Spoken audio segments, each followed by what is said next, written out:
अब वो तस्वीरें जो हैं वो पहला सॉलिड प्रूफ था कि इसराइल के पास न्यूक्लियर फैसिलिटी मौजूद है। बल्कि ये पता चला कि वो ना सिर्फ एटम बॉम्ब बना सकते हैं, वो हाइड्रोजन बॉम्ब भी बना सकते हैं, वो न्यूट्रॉन बॉम्ब भी बना सकते हैं। और इन तीनों बॉम्ब्स में फर्क क्या है? जवाद एक शख्स है जिसका नाम है मोर्डेकाई वनूनू। इस कहानी की सरफेस कैसे हुई, इसका एक बैकग्राउंड है जो बड़ा ही इंटरेस्टिंग है। और वो उसको लेके वहां से जाती है इटली,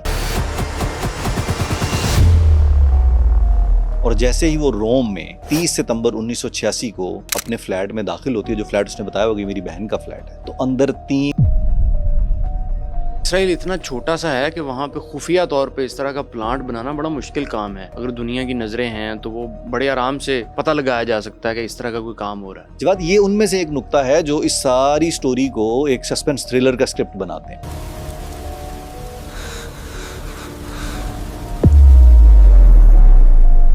पांच अक्टूबर को द संडे टाइम्स जो है वो अपनी हेडलाइन लगाता है कि जी रिवील्ड।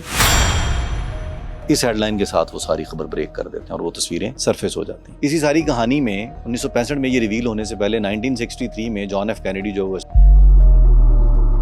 ये भी कहा जाता है कि उनका ये जो इसराइल के खिलाफ सख्त स्टैंस था, यही उनकी मौत की वजह भी बना। व्हाइट हाउस के अंदर जो उस वक्त की इसराइली प्राइम मिनिस्टर थी गोल्डा मायर, वो आके निक्सन से मुलाकात करती है और उस मुलाकात में तय पाता है एक मुआहदा, वो भी एक खुफिया मुआहदा है। और वो खुफिया मुआहदा जो उसके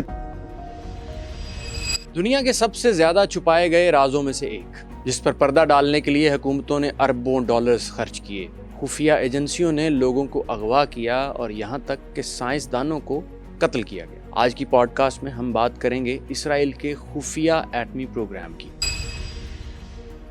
welcome Usman. Thank you. Usman, सबसे पहले तो ये बताएं कि दुनिया को सबसे पहले कब पता चला कि इसराइल के पास भी एटम बॉम्ब है? जब किसी सॉलिड प्रूफ के साथ ये बात पहली दफा सरफेस हुई थी 1986 में। लेकिन इस कहानी की सरफेस कैसे हुई, इसका एक बैकग्राउंड है जो बड़ा ही इंटरेस्टिंग है और वो आपको लगेगा कि हॉलीवुड की किसी सस्पेंस थ्रिलर मूवी का कोई स्क्रिप्ट आपके साथ मैं शेयर कर रहा हूँ। जवाद एक शख्स है जिसका नाम है मोर्डेकाई वनूनू।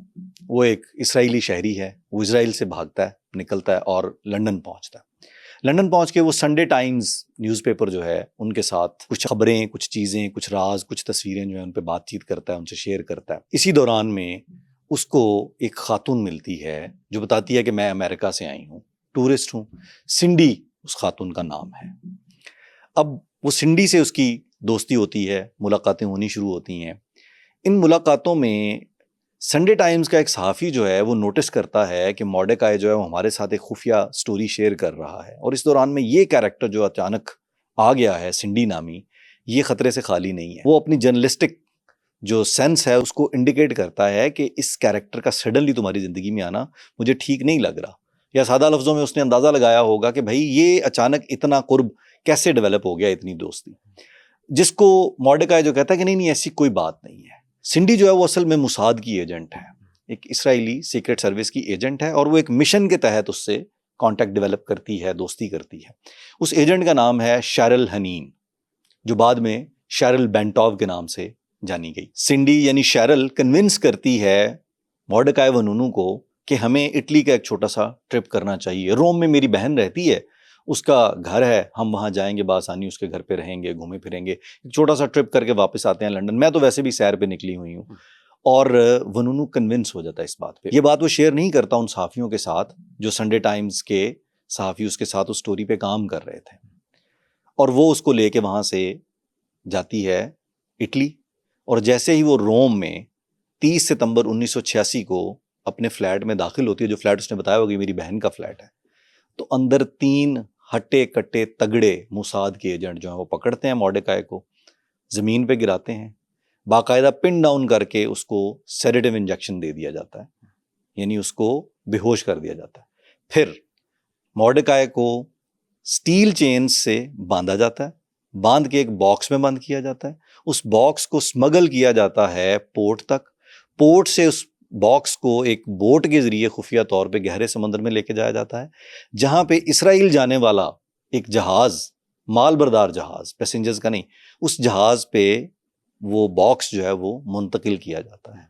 और इस तरह मोर्डेकाई को बेहोशी की हालत में लोहे की जंजीरों में बंधे हुए एक बॉक्स में बंद स्मगल किया जाता है टू इजराइल। यहाँ पहुंचने पे उसके ऊपर चलता है मुकदमा और मॉर्डेकाई वनूनू को 18 साल की सजा होती है, जिसमें से वो 11 साल काल कोठरी जिसे कहा जाता है ना, उसमें रखा जाता है और 2004 में वो रिलीज भी हो जाता है। 2004 में रिलीज होने के बाद भी उसके ट्रैवल करने पे पाबंदी है, उसके लोगों से घुलने मिलने बात करने पे पाबंदी है, वो किसी को इंटरव्यू नहीं दे सकता, इस पे पाबंदी है। ये सारी चीज़ों के साथ जो है मॉर्डेकाई वो इसराइल में रह रहा है। अब ये जो सस्पेंस थ्रिलर मूवी का स्क्रिप्ट आपको मैंने बताया है, ये स्क्रिप्ट नहीं, ये एक हकीकत है। और मॉर्डेकाई वनूनू वो आदमी था जो पहली दफ़ा इसराइल के न्यूक्लियर प्रोग्राम की तस्वीरें, 57 तस्वीरें खुफिया तौर पर कैमरा स्मगल करता है नेगेव डेजर्ट, यानी नकब जो सहरा है, जो अरबी में जैसे अल नकब बोलते हैं, वहाँ पे नेगेव डेजर्ट के अंदर एक फैसिलिटी है डिमोना, वहाँ पे वो कैमरा स्मगल करके लेके जाता है और 57 तस्वीरें जो हैं वो वहाँ से बना के ले आता है। वही तस्वीरें वो संडे टाइम्स को देता है, इन्हीं पे वो काम कर रहा था। इन्हीं तस्वीरों की वजह से, उसके इसराइल से स्लिप होने या भागने की वजह से ही उसके पीछे सिंडी को लगाया गया, जो अपने मिशन में कामयाब रही। और सिंडी यानी शैरल ने उसको इटली में मुसाद के बाकी एजेंट्स के साथ काबू किया और इसराइल भेज दिया। अब वो तस्वीरें जो हैं वो पहला सॉलिड प्रूफ था कि इसराइल के पास न्यूक्लियर फैसिलिटी मौजूद है, वो न्यूक्लियर बॉम्ब बनाने की कैपेसिटी रखता है। और सिर्फ न्यूक्लियर बॉम्ब बनाने की कैपेसिटी नहीं, उन तस्वीरों ने और बहुत से राज भी खोले सही कि वो कैपेसिटी किस लेवल पे है। जवाब ये उनमें से एक नुक्ता है जो इस सारी स्टोरी को एक सस्पेंस थ्रिलर का स्क्रिप्ट बनाते हैं। इसराइल इंग्लैंड के अंदर ऑपरेशन इस तरह का इसलिए नहीं कर सकता था कि ये एक बहुत बड़ा सफारती मसला बन जाता। जवाब Bank of England, Balfour Declaration, Suez Canal, इन सारे मैटर्स में इंग्लैंड जो है वो बड़ी शिद्दत से सपोर्ट करता रहा है इसराइल को, जब तक वो एक सुपर पावर की फॉर्म में था। तो उनके सफारती ताल्लुकात जो हैं उनमें रखना ना आए, इसलिए उन्होंने ये मिशन वहाँ वो नहीं किया अकॉम्प्लिश, या वहाँ से उसको किडनैप नहीं किया, उसको बहला फुसला के हनी ट्रैप में फंसा के जो है वो इटली रोम में जाके उन्होंने ये कार्रवाई की ताकि इंग्लैंड के साथ उनके ताल्लुकात ख़राब ना हो। सही। लेकिन पकड़े जाने का फ़ायदा सिर्फ इसराइल को ये हुआ कि उन्होंने एक एग्जाम्पल सेट कर दी कि हम बंदा उठा के ले आते हैं, अगर कोई ऐसा करेगा उसका ट्रायल भी होगा, उसको सज़ा भी होगी और उसके साथ ये सलूक हम कर सकते हैं। बाकी जो तस्वीरें थीं वो तस्वीरें सरफेस हो गई। 30 सितंबर को वनूनू जो है वो रोम से गिरफ्तार होता है। 5-6 रोज़ बाद 5 अक्टूबर को द संडे टाइम्स जो है वो अपनी हेडलाइन लगाता है कि जी revealed the secrets of Israel's nuclear arsenal. इस हेडलाइन के साथ वो सारी खबर ब्रेक कर देते हैं और वो तस्वीरें सरफेस हो जाती हैं। उन तस्वीरों के आने से जवाब सिर्फ ये नहीं पता चला कि वो एटॉमिक कैपेसिटी रखते हैं, एटम बम बनाने की सकत रखते हैं या बना चुके हैं, बल्कि उन तस्वीरों से ये पता चला कि वो ना सिर्फ एटम बम बना सकते हैं, वो हाइड्रोजन बॉम्ब भी बना सकते हैं, वो न्यूट्रॉन बॉम्ब भी बना सकते हैं। और इन तीनों बॉम्ब्स में फ़र्क क्या है? एटम बॉम्ब, हाइड्रोजन बॉम्ब और न्यूट्रॉन बॉम्ब में बुनियादी फ़र्क जो है वो उसके नुकसान का या नुकसान करने के तरीके का है। एटम बॉम्ब जो है वो बेसिकली फिजन पे डिपेंडेंट होता है। ये बुनियादी वो बॉम्ब है जो जापान पे भी अमेरिका ने फेंके और उसको मेजर किया जाता है किलो टन्स में कि कितने टन TNT के बराबर वो नुकसान करेगा, ब्लास्ट क्रिएट करेगा। वो एक्सप्लोड होता है और उससे एक हीट वेव क्रिएट करता है और जो उसका रेडियस होता है जिसके अंदर वो फैलता चला जाता है वहाँ तक हर चीज़ तबाह कर देता है। वो उसमें बिल्डिंग्स हैं, उसमें व्हीकल्स हैं, उसमें मशीनरी है, इक्विपमेंट, कोई भी चीज़ जो आएगी उसकी रेंज में इंसानों समेत, जानदारों समेत, उसको ख़त्म कर देगा। जो हाइड्रोजन बॉम्ब है वो फ्यूजन पे डिपेंड करता है, वो 2 लेयर्स में करता है। एक उसके अंदर पहले एटम बॉम्ब होता है, वो फटता है, फिर उसके अंदर हाइड्रोजन को ऐड इन किया जाता है जिससे उसका वो जो ब्लास्ट की कैपेसिटी है मैक्सिमाइज हो जाती है, बहुत ज़्यादा बढ़ जाती है। वो जो है उसे मेगा टन्स में मेजर किया जाता है कि कितने मिलियन टन TNT के बराबर नुकसान करेगा। सही। और जो है न्यूट्रॉन बॉम्ब, वो ट्रिकी चीज़ इसलिए कि उसमें वो तकरीबन हाइड्रोजन बॉम्ब ही होता है लेकिन उसके अंदर न्यूट्रॉन्स को रिलीज किया जाता है जानबूझ के। सादा लफ्जों में उसका मकसद ये होता है कि जी जो ब्लास्ट हो उसका, वो जितने एरिया में ब्लास्ट हो वहां पे तो वो नुकसान करे, बाकी वो सिर्फ जानदारों को ख़त्म करता है रेडिएशन के जरिए, बिल्डिंग्स को, इक्विपमेंट्स को, इंफ्रास्ट्रक्चर को, व्हीकल्स को, इस तरह की किसी चीज़ को वो डैमेज नहीं करता। सिर्फ जानदार यानी इंसान, जानवर और वो जो है वो मरते हैं। अब ये टेक्निकली अंडरस्टैंड करने की बात है कि जी कोई किसी मुल्क पे खुदा ना खास्ता हमला करता है एटम बॉम्ब से तो वो हर चीज़ तबाह कर देगा, एटम बॉम्ब, हाइड्रोजन बॉम्ब जो है। वेयर एज जो न्यूट्रॉन बॉम्ब है वो ये करेगा कि जी सिर्फ इंसानों को मार दिया जाए ताकि जो इक्विपमेंट या इंफ्रास्ट्रक्चर है, बिल्डिंग्स हैं, उनको इस्तेमाल में लाया जा सके बाद में। उसका नुकसान करने का ढंग अलग है। और ये कितनी खौफनाक चीज़ें हैं इंसानियत सारी के ऊपर, मतलब ये है कि ये अब डिटरेंस के लिए तो ज़रूरी हैं ये। तो इसराइल ने ये कैपेसिटी तक गेन कर ली हुई थी, उन तस्वीरों से ये चीज़ सामने आई पहली दफ़ा। इसी तरह उन तस्वीरों से एक्सपर्ट्स ने ये अंदाज़ा लगाया कि ये जो एम्बिग्विटी है कि इसराइल के पास 5, 7, 10 या 20 तक की कैपेसिटी है शायद एटम बॉम्ब बनाने की, या वो बना चुके हैं, ये एक उन्होंने शक में मुबतला किया हुआ था सबको। इसके बारे में उन्होंने कहा कि जी अब ये कंफर्म है कि ना सिर्फ इनके पास ये हैं बॉम्ब्स बनाने की कैपेसिटी है, बल्कि 100 से 200 के दरमियान इनके पास बॉम्ब्स मौजूद हैं। सही। अच्छा, 1986 में दुनिया को पता चलता है कि इसराइल के पास एटम बॉम्ब्स हैं और वो इतनी तादाद में है। 1948 में इसराइल बनता है। एटम बॉम्ब बनाने का उनका सफर कब शुरू हुआ? कब वो उन्होंने एटम बॉम्ब बना चुके थे? जब इसराइल बना तो बिन गोरियान जो है वो इसराइल का प्राइम मिनिस्टर था, और बिन गोरियान ने ही सबसे पहले इसके ऊपर काम करना शुरू किया। एक लॉजिकल नंबरिंग है ना, जो कन्वेंशनल वॉरफेयर है, उसमें तो ये समझ आती थी कि जी हमने एक रियासत खड़ी कर दी है अरबों के अंदर, और वो रियासत भी जो है उसने दहशतगर्दी भी की, उसने लोगों को मारा भी, जुल्म भी किया, सारी चीज़ें वो होती चली आ रही थी बालफुर डिक्लेरेशन से लेके 1948 तक। तो बनते ही इस बात का अंदाज़ा था इसराइल को कि हमें कन्वेंशनल वॉर में अरब जो हैं ये इकट्ठे होके अगर आ गए और इन्होंने टेक्नोलॉजी में अगर थोड़ा सा भी एज ले लिया किसी एंगल से, तो ये हमें छोड़ेंगे नहीं, क्योंकि नंबर्स में तो अरब बहुत ज़्यादा थे। बिल्कुल। और ये बाद में जो जंगें हुई उनमें साबित भी हुआ कि भाई वो अटैक किया उन्होंने, तो वो नंबर्स ने मैटर किया। तो उनको ये था कि जी हमें ऐसी डिटरेंस क्रिएट करनी पड़ेगी कि जिससे हम इन सब को एक ख़ास फासले पे रख सकें। इसी से उन्होंने अपनी न्यूक्लियर पॉलिसी क्रिएट की, इसी से उन्होंने अपना न्यूक्लियर प्रोग्राम जो है उसकी बुनियाद रखी 50s में ही, right after the birth of Israel. और बिन गोरियान ने ही इसके ऊपर काम करना शुरू कर दिया था। उन्होंने बिल्कुल वेट नहीं किया किसी भी और रियासत की तरह कि जी पहले हम रियासत को सीधा कर लें। वो एक सिक्योरिटी स्टेट ही तो बना रहे थे। जब आप किसी से आपने कोई जगह छीन ली है तो आपको ये खदशा तो रहेगा कि यार हकदार अपना हक लेने ना आ जाए। 50s के आगाज में इसके ऊपर काम शुरू हो गया। इसी सिलसिले में 1952 में 1952 में इजरायली एटॉमिक एनर्जी कमीशन जो है वो बना दिया गया। सही। अब कमीशन बन गया है, टारगेट्स क्लियर हैं कि हमने ये करना है। ना पैसे हैं, नौज़ायदा स्टेट है, ना यूरेनियम है, ना टेक्नोलॉजी है, ना टेक्नीशियन है। इसी दौरान इन सारी कोशिशों में कि चलें इरादा हमने बांध लिया, हम इंतजामात करने की कोशिश करते हैं दौड़ धूप में, 1956 में सुएज कैनाल का क्राइसिस जो है वो राइज कर जाता है। आपको याद होगा कि सुएज कैनाल वाले एपिसोड में हमने बात भी की थी कि इस क्राइसिस के दौरान इजराइल, फ्रांस और यूके ये इकट्ठे होकर बैठे थे कि जी हम बैठते हैं और अटैक करते हैं मिस्र के ऊपर। ये जो सुएज कैनाल वाले मैटर पे जो खुफिया डील हो रही थी, इसी में इसराइल ने फ्रांस को कन्विंस किया कि जी आप कुछ ले कुछ दे के मौजू पे कि सुएज कैनाल वाले मैटर पे हम आपका साथ दे रहे हैं, तो हमें यहाँ पे कायम रहने के लिए आप हमें एक एटमी रिएक्टर दें। उस एटमी रिएक्टर के साथ खुफिया तौर पे प्लूटोनियम रीप्रोसेसिंग का प्लांट भी दिया जाए। 1956 में ये तय पा गया था कि फ्रांस जो है वो उनको एटम बम बनाने का उनका जो मिशन है उसके ऊपर हेल्प आउट करेगा। ये चीज़ें सरफेस नहीं हुई क्योंकि इनके ऊपर वही था कि स्ट्रांगली सीक्रेट रखा जाएगा, कोई इस बात को जाहिर नहीं करेगा। फिर 86 तक किसी को पता भी नहीं था कि किस रास्ते से ये चीज़ यहाँ तक पहुंची। ये तो फिर बाद में कहानियाँ आहिस्ता आहिस्ता सरफेस होनी शुरू हुई, और वो उस दौरान में भी जो प्लांट था उससे रिलेटेड को बात होती थी या होनी थी तो उसको भी टाला जाता था, खुफिया रखा जाता था। इस मामले में इसराइल ने बिल्कुल वो बनाया हुआ था कि एक एम्बिग्विटी भी थी, एक कन्फ्यूजन भी थी, और हर जगह जो है वो झूठ का और उसका सहारा लिया हुआ था कि अच्छा ये ऐसे नहीं है, ये ऐसे है, ये ऐसे नहीं है, ये ऐसे है। अच्छा, हालांकि इसराइल इतना छोटा सा है कि वहाँ पे खुफिया तौर पे इस तरह का प्लांट बनाना बड़ा मुश्किल काम है। अगर दुनिया की नज़रें हैं तो वो बड़े आराम से पता लगाया जा सकता है कि इस तरह का कोई काम हो रहा है। जवाद, ये भी एक ट्रिक था, एक कह लें कि जी उन्होंने एक धोखाधही के लिए ना एक बड़ा ज़बरदस्त अगेन एक फिल्मी सा प्लान बनाया। जो चीज़ें हम आज फिल्मों में देखते हैं और सोचते हैं कि ऐसा कैसे होता होगा, ये सब कहीं ना कहीं किसी ना किसी तरह वो यूज़ कर रहे थे इन स्क्रिप्ट्स को।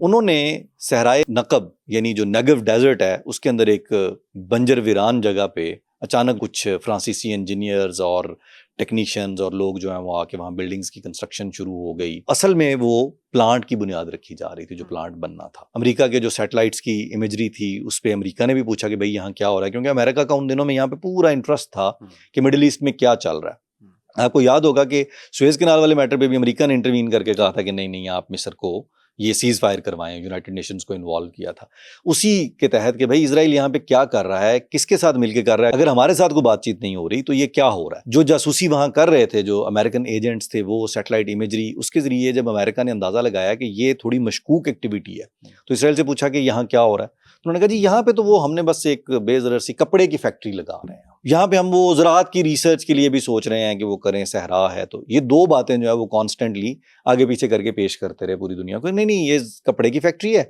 और कभी वो कहना शुरू कर देते थे कि यहाँ पे वो ज़राअत की रिसर्च के लिए वीरान इलाके में हम कर रहे हैं, बंजर ज़मीनें हैं, उनको कैसे काबिल काश्त बनाया जा सकता है। अमेरिका ने ये स्टोरी मान ली? जवाब अमेरिका ने बिल्कुल भी ये बात नहीं मानी इसराइल की, और उन्होंने इसके ऊपर जो है वो बहुत पुश करना शुरू किया कि जी हमें ये जगह विजिट करनी है। जॉन एफ कैनेडी असल में बहुत खिलाफ था एटमी फैलाव के। अमेरिका ने खुद तो एटम बॉम्ब फेंक दिया हुआ था जापान पे, लेकिन अमेरिका नहीं चाहता था कि जी वो एटम बॉम्ब बनाए और ममालिक भी। जॉन एफ कैनेडी पर्सनली इस चीज़ के बड़ा सख्त खिलाफ था, तो उसने एक इंतहाई सख्त खत लिखा डेविड बेन गोरियान को, जो प्राइम मिनिस्टर था इसराइल का, कि अगर आपने हमारी टीम्स को विजिट न करने दिया, 1960 की बात है ये, अगर आपने हमारी टीम्स को विजिट ना करने दिया एक्सपर्ट्स की कि ये आप क्या कर रहे हैं नेगेव डेजर्ट के अंदर, तो हम आपकी सारी जो है इमदाद हर तरह की वो बंद कर देगा अमेरिका। और अमेरिका की जो इमदाद थी वो बहुत ज़्यादा मैटर इसलिए करती थी कि टेक्नोलॉजी, वेपनरी, इन सारी चीज़ों में अमेरिका जो है वो इसराइल को इसलिए सपोर्ट कर रहा था कि उन्हें इस खित्ते में अपना एक इत्तेहादी चाहिए था। तो जब ये धमकी आई तो उन्होंने पहले टाल मटोल से काम लिया, लेकिन 1961 में इजाज़त दे दी उन्होंने कि जी ठीक है आप विजिट कर लें। और उस दौरान में किया उन्होंने ये कि 60 से 61 के दौरान एक साल के अंदर वो जो बिल्डिंग थी उस बिल्डिंग के अंदर उन्होंने जाली दीवारें बनाई। उन दीवारों के पीछे वो रास्ते थे जो बिल्डिंग के नीचे लेके जाते थे। बिल्डिंग बज़ाहिर 2 मंजिला एक इमारत थी जिसके दीवारों में कुछ शीशे नहीं थे, और वो एक प्लांट लगता था कि जी किसी फैक्ट्री किसी उसकी शक्ल है, उसके अंदर डिफरेंट इक्विपमेंट और इस तरह की चीज़ें लगा के उन्होंने एक कैफेटेरिया बना दिया स्टाफ के लिए और कुछ लोगों के लिए। लेकिन वहाँ पे खुफिया लिफ्ट्स थी जो उस बिल्डिंग के नीचे 6 मंजिला इमारत नीचे को बनाई गई हुई थी। उसे डिमोना का नाम दिया था उन्होंने। वो 6 मंजिलें नीचे थी और 2 मंजिला बिल्डिंग ऊपर थी। वो जो एक्सपर्ट्स अमेरिका से आते थे उनको वो ऊपर वाली 2 मंजिलों का विजिट करवा दिखा कि जी यहाँ ये हो रहा है, ये बन रहा है, हर चीज़ जाली, हॉलीवुड के सेट की तरह एक सेट खड़ा कर दिया गया उसके ऊपर कि ये कुछ और काम कर रहे हैं हम, इसका कोई ताल्लुक नहीं है एटम बॉम्ब बनाने से। और असल जो चीज़ थी वो खुफिया दरवाज़ों से, खुफिया रास्तों से बिल्डिंग के नीचे बनी हुई 6 मंजिला जो इमारत थी, जो उसके पोर्शन से, वहाँ पे काम हो रहा था। और जब उन्होंने यहाँ तक सेट जो मैंने कहा ना हॉलीवुड का, इतनी उसको सोफिस्टिकेटेड तरीके से खुफिया बनाया था कि जो लिफ्टें लगी हुई थी जो जाती भी थी नीचे को, उन लिफ्टों के अंदर भी सिर्फ ऊपर वाले फ्लोर का ही बटन था। नीचे जाने के लिए उसका कोई और तरीकाकार रखा हुआ था उन्होंने कि वो लिफ्ट अगर नीचे लेके जानी है, जो ओरिजिनल सीक्रेट लिफ्ट थी वो भी नीचे जाने के उसमें इंडिकेशन नहीं थी कि ये नीचे कैसे जाएगी। तो वो को 150 के करीब टेक्नीशियंस वहाँ पे काम करते थे जिन्हें खुफिया तरीके से नीचे लेके जाया जाता था। अब देखें, अगर आपने एक फैक्ट्री जितना एक स्ट्रक्चर खड़ा कर लिया है तो उसमें आपने 400-500 लोगों को काम पे रखा हुआ है, जिनके अंदर 150 वो लोग भी हैं जिनको आप खुफिया तरीके से चुपचाप नीचे भेज देते हैं। यही वो टेक्नीशियंस थे जिनमें से लेटर ऑन एक टेक्नीशियन जो है वो मॉर्डकाई वनूनू जो है वो वहाँ से निकलता है, और वही खुफिया तौर पे कैमरा अपने साथ लेके गया था इन्हीं 6 मंजिला इमारत का वो वाला हिस्सा जहाँ पे एटमी रिएक्टर्स के ऊपर प्लूटोनियम के साथ काम हो रहा था। 1961 से लेके 1969 तक जितनी भी टीमें इंस्पेक्ट करने के लिए आई, अमेरिका की तरफ से इंस्पेक्टर्स आए, वो आगे देखते थे तो वहाँ पे तो था ही कुछ नहीं ऐसा, हर चीज़ तो उन्होंने खुफिया कर दी हुई थी। तो वो चेक करके अपनी रिपोर्ट में लिख के दे देते थे कि जी यहाँ पे ऐसा कुछ नहीं हो रहा। डिमोना का जो ऊपर वाला पोर्शन था वो उसे डिमोना कहते थे, उसके नीचे जो बिल्डिंग थी उसका नाम उन्होंने मैकॉन 2 रखा हुआ था। मैकॉन का मतलब है रिसर्च इंस्टीट्यूट, रिसर्च करने का इदारा। वहां पे असल में एटम बॉम्ब बनाया जा रहा था। सही।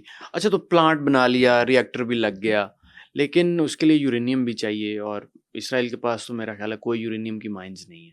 यूरेनियम कहाँ से आई फिर? जवाब बिल्कुल, अब वो मटेरियल्स होंगे तो ही एटम बॉम्ब बन सकता है। तो इससे पहले तो ये चल रहा था कि प्लांट चूंकि फ्रांस ने लगवाया था तो प्लूटोनियम रीप्रोसेसिंग के जरिए वो इस मिशन पे निकले हुए थे कि हमने बॉम्ब बनाना है। उसमें कोई टाइमलाइन भी सेट की हुई थी उन्होंने कि हमने ये प्रोसेस कर लिया, अब ये कर लिया, अब ये कर लिया। वो स्टेप्स जो है उनको क्रॉस करते हुए अब सडनली देखें सिचुएशन क्या बनती है। 1962 में अल्जीरिया और फ्रांस की जो जंग है उसका खात्मा होता है अलजायर में, और फ्रांस जो है वो उसको सफारती सतह पे भी और अदरवाइज भी एक तरह से शिकस्त होती है। अब फ्रांस ये चाहता है कि जो अरब रियासतें हैं इनके साथ मेरा ताल्लुक बेहतर हो। आहिस्ता आहिस्ता ग्रिप छूट रही थी, कॉलोनीज जो हैं वो निकल रही थी हाथों से। मिस्र पे अटैक करने से जो इनडायरेक्टली इजराइल के जरिए करवाया वो भी अमेरिका ने रोक दिया था। उसका भी बड़ा उधर नुकसान हुआ था। अल्जीरिया भी निकल गया हाथों से, सुएज कैनाल भी निकल गई। तो वो देख रहे थे कि हमारी पोजीशन यूरोप से बैठ के ये जो ऑयल रिच कंट्रीज हैं सारे के सारे, इनके साथ हो रही है हमारी ग्रिप वीक। और इसमें जो है वो नया प्लेयर जो है वो अमेरिका आ रहा है इस खित्ते में, और इजराइल के साथ वो खड़े हैं। बाकी रियासतों के साथ, अरब रियासतों के साथ ताल्लुकात बेहतर करने के लिए फ्रेंच प्रेसिडेंट चार्ल्स डिगाल ने ये डिसीजन लिया कि हमें इस चीज़ से पुल बैक करना चाहिए। तो उन्होंने माजरत कर ली कि जी हम फर्दर आपको जो फ्यूल्स हैं, इसके लिए जो मटेरियल्स रिक्वायर्ड हैं, वो इजराइल को हम आपको नहीं देंगे, you are on your own. अब पिक्चर ये बनती है इजराइल की कि अमेरिका में एक सदर बैठा है जो एटम बॉम्ब बनाने के खिलाफ है। फ्रांस जो है वो पुल बैक कर गया है। इंग्लैंड जो उन पे मेहरबान है वो भी सुपर पावर नहीं रही, उसका भी सुपर पावर का स्टेटस चैलेंज हो चुका है। और इर्द गिर्द बैठे हुए तमाम अरब ममालिक जो हैं वो किसी भी वक्त खतरा बन सकते हैं। जो बड़ी दो जंगें लड़ी फिर उन्होंने अरबों ने ना इस टाइम पीरियड में 48 से लेके 73-75 तक, और उन्हीं को रोकने के लिए कि ये डिटरेंस क्रिएट करनी है। अब फ्यूल भी नहीं है और कोई मटेरियल नहीं है जिसको प्रोसेस किया जा सके, तो यहाँ पे उन्होंने एक और रास्ता इख्तियार किया। और वो क्या रास्ता था? जो बात इजराइल ने वही किया जो वो हमेशा करते हैं कि जी यहूदी लॉबी जो है, ज्यूइश लॉबी, उसको एक्टिवेट किया जाए।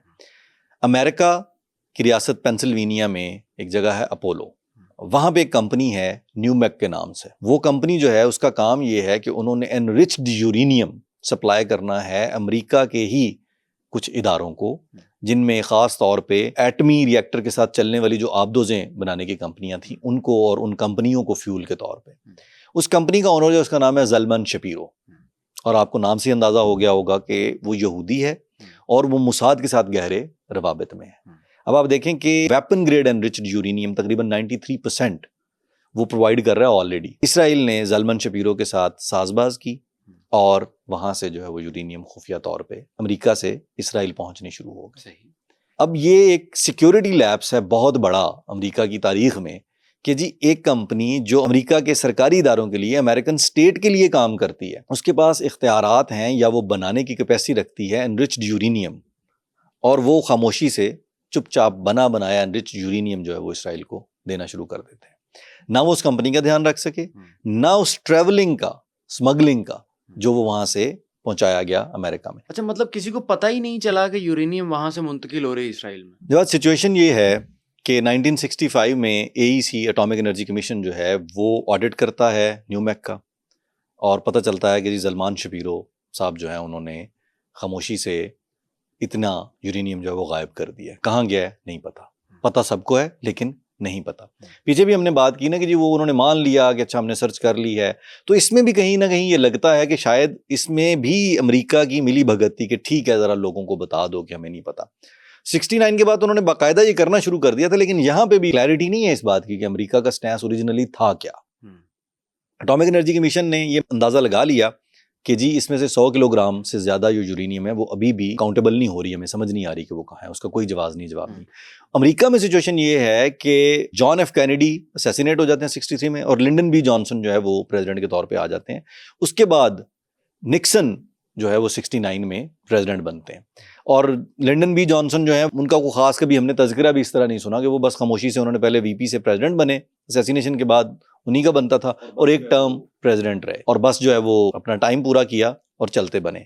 लेकिन उधर जो है वो इसराइल के अंदर उन्होंने अब अपनी बेस जो है वो प्लूटोनियम की बजाय यूरेनियम को बना लिया कि हमने एटम बम जो अचीव करना है वो यूरेनियम से करना है। जवाब ये जो न्यूमेक से यूरेनियम का खुफिया तौर पे इसराइल पहुंचना है, इस सारी कहानी को द अपोलो अफेयर के नाम से जाना जाता है। यानी अगर आप सिंपल द अपोलो अफेयर लिखेंगे तो ये पूरी कहानी खुल के सामने आ जाएगी कि हुआ असल में क्या था, व्हाट वेंट मिसिंग। वो लेटर ऑन जाके पता चला कि ओके फाइन, जो ये एटम बम बन गए इतनी ज़्यादा तादाद में, एनरिच्ड यूरेनियम आपको बनी बनाई मिल गई है, बस आपने पहले कई स्टेप्स जो हैं वो आपको उसमें तयशुदा मिले हैं।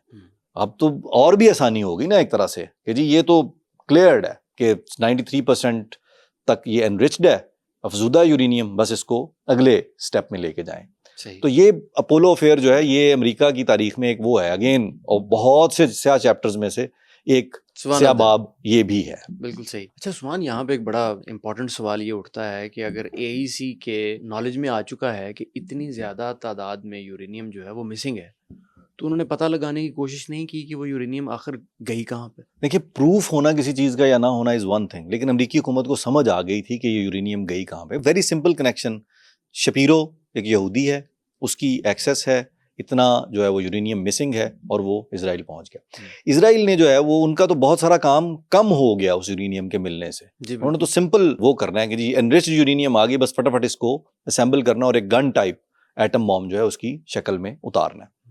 इसी दौरान में 1967 में जो 6 डेज वॉर है वो शुरू हो जाती है और उस वॉर के दौरान में इसी फैसिलिटी के बेसमेंट में इसराइल ने पहला अपना, यानी ये कहा जाता है allegedly कि पहला एटम बॉम्ब जो है उन्होंने असेंबल किया उसी यूरेनियम से जो अमेरिका से आई थी। आपका सवाल था कि जी क्या अमेरिका को पता चला या नहीं चला? जवाब उसकी कहानी ये है कि तल अवीव के अंदर जो स्टेशन हेड था, स्टेशन चीफ था CIA का जॉन हेडन, उसको ये मिशन खामोशी से आया अमेरिका से कि भाई ये पता करें कि वो जो यूरेनियम है उसके कोई यहाँ पे आपको सबूत मिलें, कोई उसको उसके बारे में कोई मालूमात मिले तो वो तलाश करके लाएं। इसके ऊपर उन्होंने बाकायदा एक्टिव सैम्पलिंग की उस पूरे एरिया के इर्द गिर्द की। अच्छा, अब ये देखें ना, उन्होंने भी एक और उसी तरह का फिल्मी मिशन जो है वो सरअंजाम दिया। नेगेव डेजर्ट में डिमोना की जो फैसिलिटी थी उसके इर्द गिर्द ज़मीन के सैंपल्स, हवा के सैंपल्स, पौधों पत्तों के सैंपल्स तक इकट्ठे करके जो है वो रिसर्च के लिए वो भिजवाए गए एक अमेरिका की सीक्रेट लैब में। और वहाँ जाके पता चला कि एग्जैक्टली वो यूरेनियम जो मिसिंग है, जो उसका ग्रेड है, जो उसकी क्वालिटी है, वो यहाँ पे मौजूद है। वो मौजूदगी का उसकी अंदाज़ा ऐसे होता है ना कि एग्जॉस्ट के ज़रिए सांस लेने के लिए जो उसके स्मॉलर पार्टिकल्स हैं माइक्रो लेवल पे, वो निकल के इर्द गिर्द की ज़मीन पे, इर्द गिर्द के पौधे पत्तों पे वो कहीं ना कहीं उनके पार्टिकल्स पाए जाते हैं। 1968 में इस बात के पक्के प्रूफ जो है अमेरिका के हाथ आ गए कि भाई ये यूरेनियम वहाँ पहुँची है और उन्होंने एटम बम बना लिया है या बनाने के बिल्कुल करीब पहुँचे हुए। लेकिन अमेरिका ने जानते बूझते हुए इस पर खामोशी रखी। जवाब CIA की तरफ से बाकायदा एक रिपोर्ट जारी की गई थी लिंडन बी जॉनसन को कि भाईजान ये सूरत हाल है, जो मिसिंग यूरेनियम है वो यहाँ पाई जा रही है और उस सारे डेटा की बुनियाद पे ये रिजल्ट्स हैं। तो लिंडन बी जॉनसन जो है 1968 में आखिर टर्म का के अवाखिर चल रहे थे, उसने भी खामोशी से एक आंख बंद करके जो है वो टाइम निकाला अपना कि चलें इस बात को अभी जाने देते हैं, अगला जो सदर आएगा वो देखी जाएगी क्या होगा। अगला सदर जो आया उससे इसराइल की दोस्ती जो है वो अच्छी बन गई थी या बन गई, ये नहीं कहा जा सकता। तो 1968 में जानबूझ के अमेरिका ने इसके ऊपर खामोशी इख्तियार की। व्हाइट हाउस के अंदर जो उस वक्त की इसराइली प्राइम मिनिस्टर थी गोल्डा मायर, वो आके निक्सन से मुलाकात करती है और उस मुलाकात में तय पाता है एक मुआहदा, वो भी एक खुफिया मुआहदा है। और वो खुफिया मुआहदा जो उसके 3 मेजर एलिमेंट्स थे उस मुआहदे के अंदर। Number 1, no introduction. हमें पता है आपने बॉम्ब बना लिया, वो जो हम सख्ती कर रहे थे आपके ऊपर वो अब हम नहीं कर रहे, बट उसकी एक शर्त है कि आप ये कभी बताएंगे नहीं कि आपने बना लिया। सही। आप ना इसका ओपनली कहीं पे तजर्बा करेंगे। यूरेनियम हमें पता है कि हमने किस ग्रेड पे तैयार की हुई थी जिससे आपने वो बॉम्ब बना लिए हैं।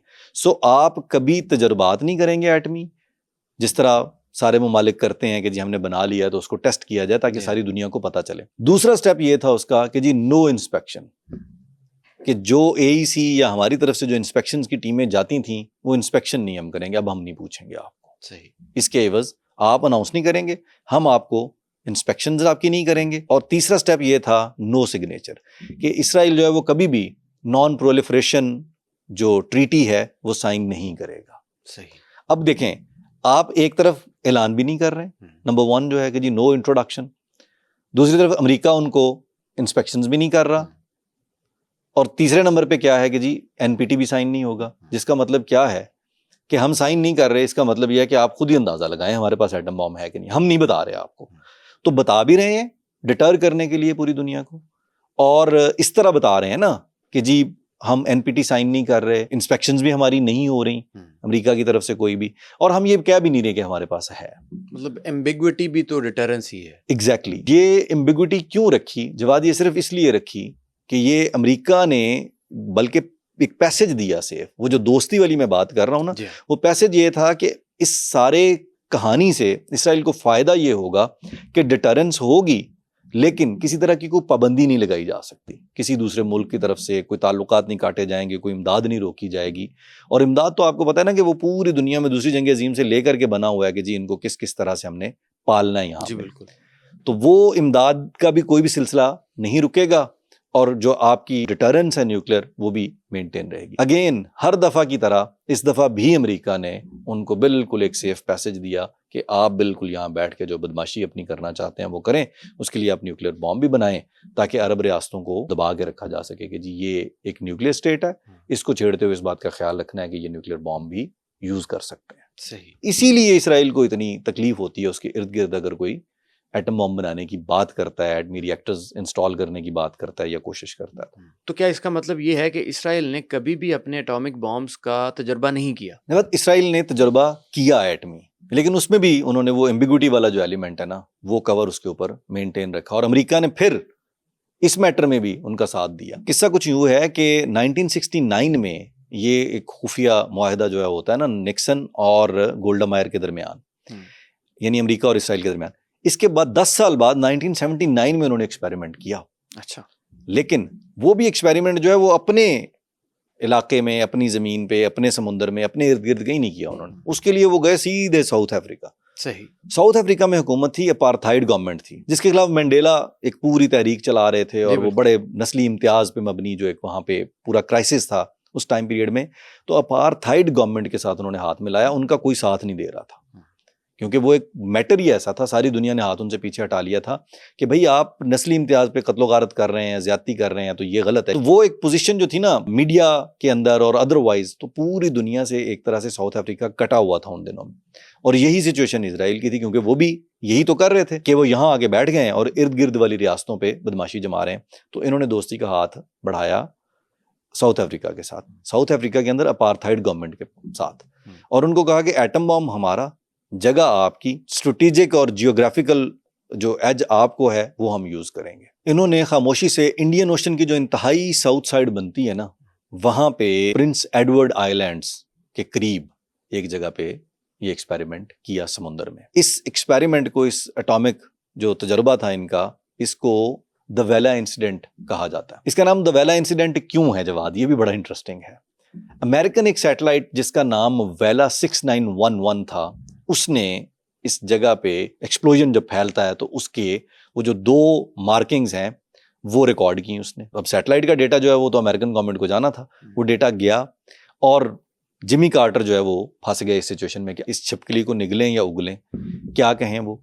और यहाँ फिर वही जो है कि क्लीन चिट दे के इजराइल को निकाल दिया गया खामोशी से। जब इसके ऊपर जो है वो कार्टर गवर्नमेंट ने बड़ी एक मजाहिया सी स्टेटमेंट जारी की। मजाहिया इसलिए कि कोई भी समझदार आदमी जो है वो स्टेटमेंट को देख के हंसेगा। उन्होंने कहा जी नहीं, सैटेलाइट जो है उसके कैमरे के ऊपर कोई छोटा सा शहाबे साकिब आके टकराया है और ये उसकी वजह से वो हो गया, नहीं ऐसा कुछ नहीं हुआ। यानी एक क्लीन चिट दी इसराइल को कि अगर उन्होंने टेस्ट कर भी लिए हैं अपार्थाइड साउथ अफ्रीकन गवर्नमेंट के साथ मिलके तो उनको क्लीन चिट जारी कर दी। अब अमेरिका क्लीन चिट जारी कर रहा है, अब्बा जी अपने बेटे के बारे में क्लीन चिट जारी कर रहे हैं कि भाई जिसको हम पाल रहे हैं इस खित्ते में उसने ऐसा कुछ नहीं किया। बट दुनिया में साइंसदान और अदरवाइज उन सबको अंदाजा हो गया कि ये हुआ क्या है। अब वो जो डिटरेंस थी उनकी, जो 3 स्टेप उन्होंने डिसाइड किए थे, 10 साल बाद उसके अंदर रहते उन्होंने खामोशी से ऐसा रास्ता निकाल लिया जिससे अमेरिका ने उनको फिर जाने दिया। अब दुनिया को ये भी पता चल चुका था कि इनके पास एटम बॉम्ब है, वो एम्बिग्यूटी जो है वो और स्ट्रांग हो गई। जवाद इस सारी एम्बिग्यूटी को वो अमीमत का नाम देते हैं कि भाई हमने ना मानना है ना इनकार करना है, गोल मोल सी बात रखनी है। अब देखेंगे जी, ना इंस्पेक्शंस हैं, ना हम ऐलान करते हैं, ना अमेरिका एतराज करता है, ना हम एनपीटी साइन करेंगे, और वहां जो धमाका हुआ है वो भी कोई शहाबे साकिब टकराया कैमरे से। तो दुनिया ने कहानी निट कर ली। लेकिन 1986 में तो फिर जब सबूत सामने आए तो वो पहला टाइम था। इसराइल आज भी नहीं मानता इस पे, वो अभी भी अमीमत पे कायम है। हम पहले नहीं होंगे जो एटम बम को इंट्रोड्यूस करवाएं, हम पहले नहीं होंगे। इनकार फिर भी नहीं करते, ना वो इनकार करेंगे ना वो इकरार करेंगे। यानी अगर किसी इजरायली ऑफिशियल से मुलाकात हो और वो उससे इंटरव्यू में या अदरवाइज ऑफ द रेकर्ड भी पूछे कि जी एटम बॉम्ब है आपके पास, तो वो यही जवाब देगा आपको, इससे मिलता जुलता कि जी हम पहले नहीं होंगे जो एटम बॉम्ब लेके आए मिडिल ईस्ट में या इन अरब ममालिक में, ये हम नहीं होंगे। और ना ही वो ये कहेगा कि जी हमने बना लिया, ना वो ये कहेगा कि इनकार नहीं करेगा आपको, ना ही इकरार करेगा।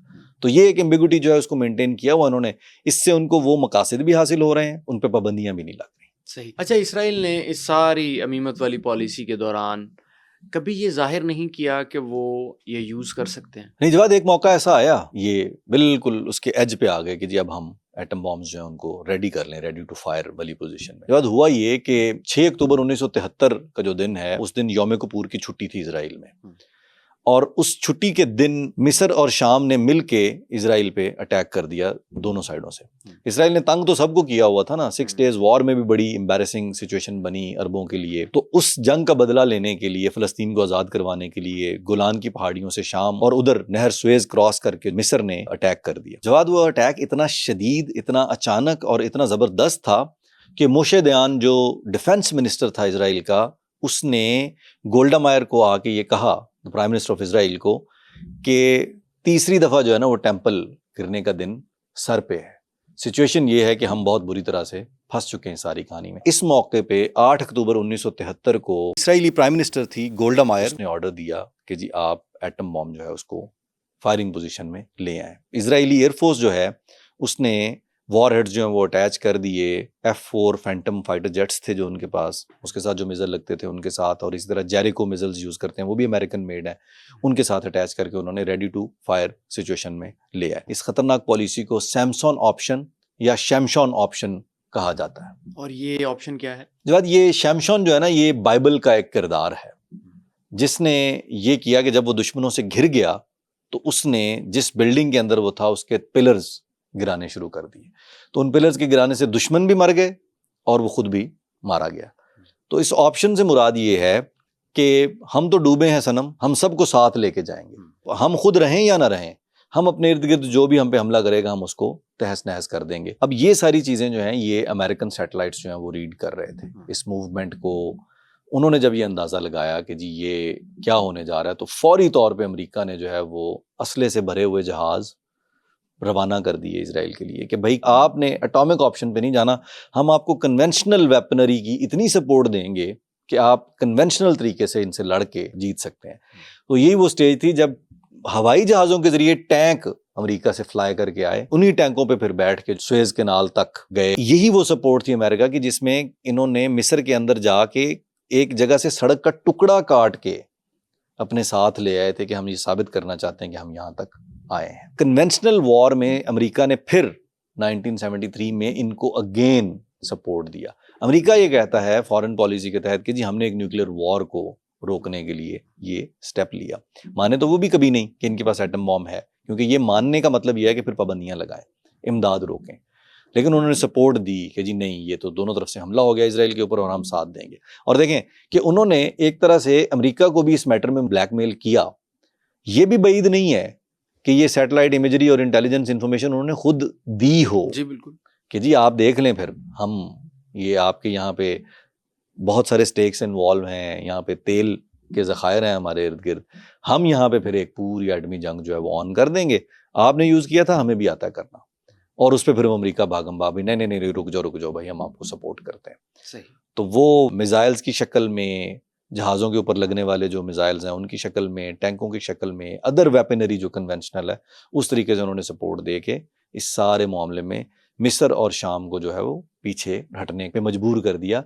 यानी इस दफ़ा भी 73 की जो यौम कपूर की जंग है, इसमें भी अमेरिका ने ही वो जंग लड़ी इजराइल के नाम पे। सारा असला और सारी जो सपोर्ट थी टेक्निकल और अदरवाइज वो अमेरिका ने दी और इसराइल ने ये जंग फिर मिस्र और शाम के साथ लड़ी। अच्छा, इसराइल के जो नेबरिंग कंट्रीज हैं, इन्होंने कभी नहीं सोचा कि वो भी एटॉमिक पावर बन जाएं? जवाब सोचा, लेकिन उसमें इसराइल ने एक और जो है उसे कहें जी डॉक्ट्राइन या एक कॉन्सेप्ट बनाया हुआ है, उसे द बेगिन थीरी कहा जाता है।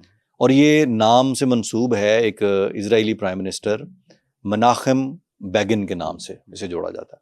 उसका ये कहना था कि जी हम किसी अपने इर्द गिर्द जो दुश्मन ममालिक है, दुश्मन तो वो सबको डिक्लेयर करते हैं, तमाम अरब ममालिक को, ईरान तक जिनसे उनका कोई बॉर्डर नहीं लगता, इवन पाकिस्तान भी शामिल है उनके दुश्मनों में, तो पाकिस्तानी एटमी प्रोग्राम के खिलाफ भी वो जो करते रहे हैं, वो एक अलग चैप्टर है पूरे का पूरा। वो हम पाकिस्तान के एटमी प्रोग्राम पे जब बात करेंगे तो हम उसका भी जिक्र करेंगे। उन्होंने एक डॉक्ट्राइन बिल्ड की कि हम अपने इर्द गिर्द या जो हमारे डिक्लेयर्ड एनिमीज हैं, इन मुल्कों में से किसी को भी एटमी ताकत नहीं बनने देंगे। उसके लिए हम पहले हमला कर देंगे। अगर हमें पता चलेगा कि कोई एटम बम बना रहा है तो हम प्रीएम्प्टिव मेजर के तौर पे हम अटैक करेंगे और वो ख़त्म कर देंगे। और ऐसा नहीं है कि उन्होंने नहीं किया, वो उन्होंने इसकी 2 मिसालें मिलती हैं। और देखें ना कि ये फिर शय वही है, उनको पता है कि हमने किसी ना किसी तरह अमेरिका को इस मैटर में घेरा हुआ है, या अमेरिका घिरा हुआ है, या अमेरिका चाहता है कि वो ये करे। सद्दाम ने 1981 में ओजिराक के नाम से बगदाद में एक एटमी रिएक्टर इंस्टॉल करने की कोशिश की, लेकिन इजराइल ने अपने फाइटर जेट्स भेजे और एक खुफिया मिशन जो बिल्कुल ज़मीन के साथ निचली परवाज़ करते हुए उर्दन और सऊदी अरेबिया की जो एयर स्पेस है उसके अंदर से खामोशी से जाके सीधा बगदाद के ऊपर पहुंचे और मिसाइल अटैक करके पूरा जो वो इराक का एटमी रिएक्टर का प्लान था उस सारे को निस्तो नाबूद करके खामोशी से वापस आ गए। इसी तरह 2007 में शाम के अंदर भी उन्होंने एक एयर स्ट्राइक की और उसमें भी इंफॉर्मेशन थी उनके पास कि जी यहाँ पे किसी एटमी रिएक्टर पे काम शुरू कर दिया है इन्होंने। वो शुमाली कोरिया के ताउन से शाम ने वहाँ पे कोशिश की थी एक, और उन्होंने वो प्रीएम्प्टिव मेजर के तौर पे ही पहले अटैक करके पूरी दुनिया के जितने रूल्स कवानीन है उनको वायलेट करते हुए, होता ना जी मुझे पता चल गया कि ये शुमाली कोरिया के साथ मिलकर एटम बम बनाने की कोशिश कर रहा है शाम, तो यूनाइटेड नेशंस में जाएं, जाके केस लेके जाएं। यूनाइटेड नेशंस में जो है ना वो रोने, वो कश्मीर के ही रोए जाएंगे, फ़लस्तीन के ही रोए जाएंगे, ये कभी नहीं को मैटर लेके जाएंगे यूनाइटेड नेशंस के पास। ये हमेशा वहाँ पे भी जाके अग्रेसर के तौर पर बैठे हैं। तो इराक के अंदर 2 और मुल्कों की एयर स्पेस को वायलेट करते हुए जाके इन्होंने अटैक किया, और शाम में भी जाके दिन दिहाड़े 2007 के अंदर इन्होंने उस एटमी रिएक्टर को जो शुमाली कोरिया के ताउन से वो बना रहे थे उसको अटैक कर दिया।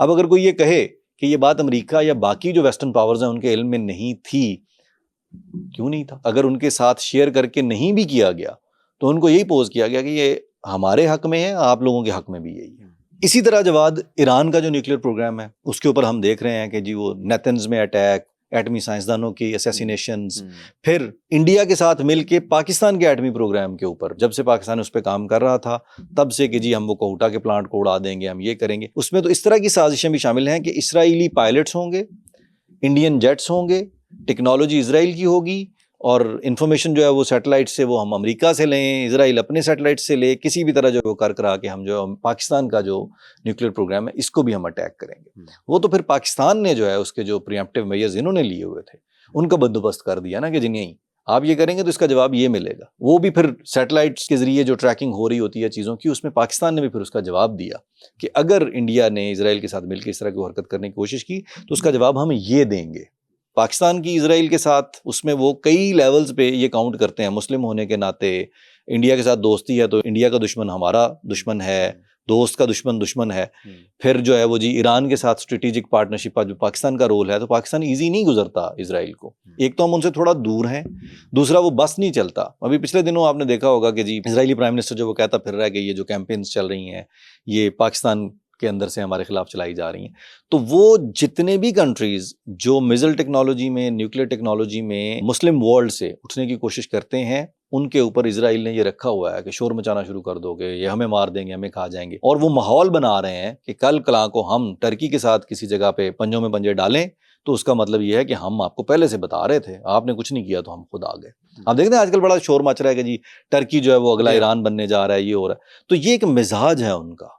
उस मिजाज के तहत ये नहीं है सिर्फ कि उन्होंने इराक और शाम के अंदर वो अटैक कर सकते थे, किए। ईरान में भी हुआ, अमेरिका के साथ मिलके नेतन्स में अटैक हुए। हमने देखा ये जो 2025 के अंदर भी अमेरिका के साथ मिलके इसराइल के शोर मचाने पे जी एटम बम बना लेंगे, बस कल बना लिया इन्होंने, बस 15 दिन दूर रह गए। वो घसीट घसाट के ट्रंप को ले आए इस सिचुएशन में कि इससे पहले किसी प्रेसिडेंट ने नहीं अटैक किया था ईरान को, लेकिन ट्रंप को वो 2025 में अटैक करवा लिया उन्होंने, बंकर बस्टर्स मारे, ये किया वो किया। ये उनकी एक डॉक्ट्राइन है, बिगिन डॉक्ट्राइन, कि जी हम अपने दुश्मनों को या अपने इर्द गिर्द जो अरब ममालिक इनमें से किसी को न्यूक्लियर बम नहीं बनाने देंगे। अच्छा, तो उस्मान इस वक्त क्या अंदाजा है कि इसराइल के पास कितने एटम बम मौजूद है? जब थोड़ी देर कबल मैंने अमीमत का तज़किरा किया था, तो वो एम्बिगुइटी जो है अबरानी ज़ुबान में अमीमत एम्बिगुइटी को कहते हैं, वो इसके कायल हैं कि जी हमने इस मामले में बिल्कुल गोल मोल रखनी है बात।